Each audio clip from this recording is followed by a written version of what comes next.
wasaaradda xiriirka golayaasha iyo arrimaha dastuurka Somaliland ayaa magaalada Berbera ku qabatay kulan lagaga hadlayay xeerka qabyo qoraalka ee badaha Somaliland waxaana kulankaasi ka soo qayb galay agaasimaha guud ee wasaaradda xiriirka golayaasha iyo arrimaha dastuurka Somaliland maareeyaha guud ee hay'adda dekedaha Somaliland iyo wasaaradda xeerkan khuseeyo waxaana ugu horeyntiba halkaasi ka hadlay isduwaha wasaaradda xiriirka golayaasha iyo arrimaha dastuurka ee gobolka Saaxil aqoon-yahano iyo mas'uuliyiin kala duwan waxaana ka warameen xeerkani kulankeenu maanta wuxuu ku saabsan yahay soo bandhigida iyo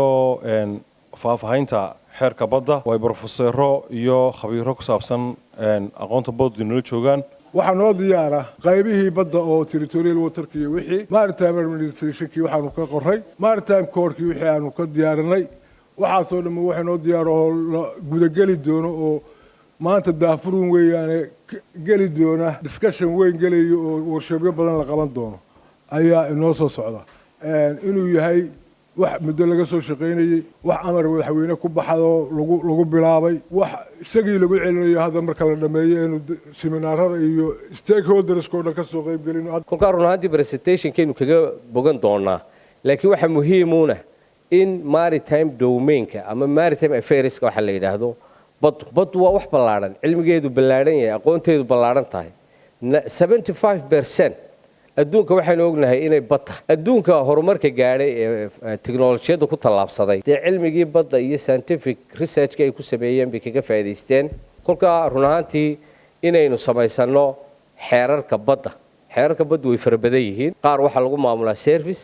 qaar waxaa lagu maamulaa law enforcementiga iyo hirgelinta sharciga waxaa iyaguna halkaasi ka hadlay maareeyaha guud ee hay'adda dekedaha Somaliland Siciid Xasan Cabdilaahi iyo agaasimaha guud ee wasaaradda xiriirka golayaasha iyo arrimaha dastuurka Somaliland Deeqa Cabdi Yuusuf waxaanay ka warameen muhiimadda uu xeerkani u leeyahay badaha Somaliland waa muhiim in dalka loo dhiso xeerar si aynu la jaanqaadno caalamka maanta oo kale waa markii u horeysay intan xeerka la soo waday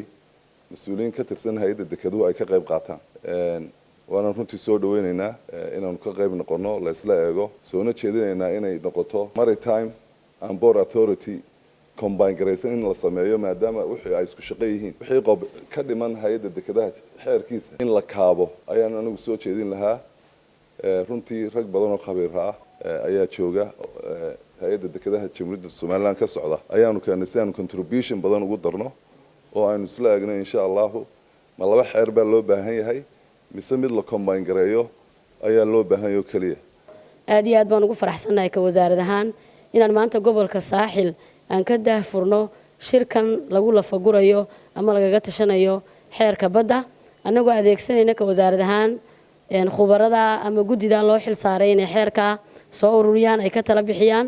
xeerkana maaha xeer imika aynu abuurayno muddo badan bay wasaaraddu gacanta ku soo haysay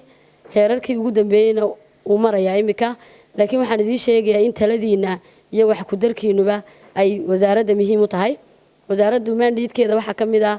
dastuurka oo ay gacanta ku hayso iyo xeerarka ka farcama halka aanu ka soo galnayna halkaasay noqonaysaa waxaanaynu wada doonaynaa dhammaanteen Somaliland oo xeerarkeeduna hagaagaan aynu dabaqno dastuurka Jamhuuriyadda Somaliland oo ah sharciga ugu sarreeya dalkana aynu noqono qolo ixtiraamta shirkan markuu inoo dhamaado waxaan rajaynayaa in aynu ka soo saarno halkan qodobo aynu isku waafaqsanahay xeerkaasina uu noqdo mid aynu halkan ku soo gabagabeeyay kulanada dambe inoo soo baxaya xeer kasto la sameeyana ha noqdo mid qaranka Jamhuuriyadda Somaliland u adeegaya baahiyaheenana daboolaya mar labaad iyo mar saddexaad waan idin mahadcelinayaa anigoo wasaaradda qaybteeda farsamada ka mas'uula Cabdirasaaq Qaasin telefishinka Saab magaalada Berbera.